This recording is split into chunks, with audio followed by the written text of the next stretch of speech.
Without really getting melodramatic into it, present a very realistic and intense view of how violence has truly overtaken society to the point where it's almost as natural as living and breathing. And the thing is that, you know, you have, we have, of course, you know, we have the ongoing situation with how America is perceived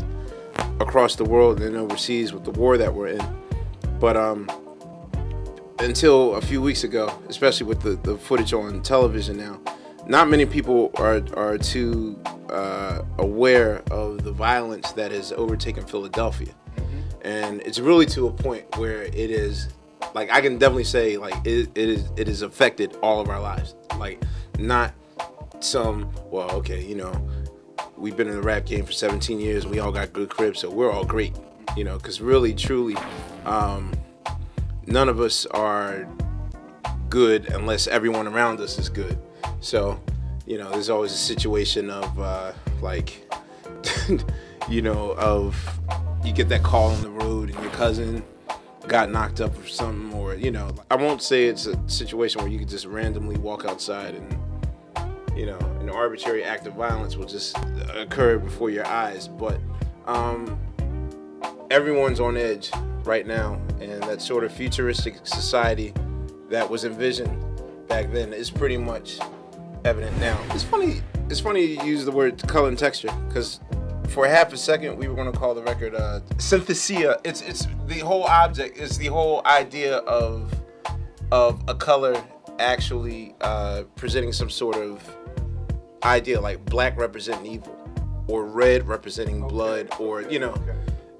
we were going to go there for a while, but then, like, the subject matter was a little limited, and then that's when we decided to just open it up to what the album is now, Rising Down. As far as music is concerned,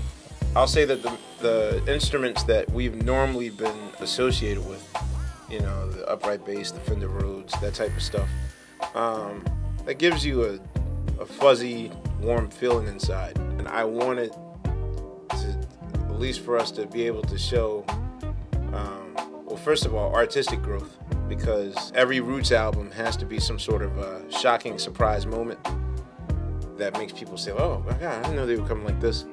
But more than that, I felt as though, like, the synthesizer is a sound of the future. It sounds very futuristic. Like, I wanted to keep the same musicianship, but just change the instruments around. When you do an album, you tour the world 300 days out the year, and you're playing the same songs day after day after day after day, year after year after year after year after year after decade after decade, you do want some change. So it's like, you know, I've been looking at the Fender Rhodes for 17 years, so it wasn't like a Rhodes-free record, because actually on Rising Up, the song with Chrisette Michele and Wale, we changed our sort of our instrumentation back to what we've been known for, like bringing back the Fender Rhodes, kind of like a sign of hope, or a ray of light after the storm.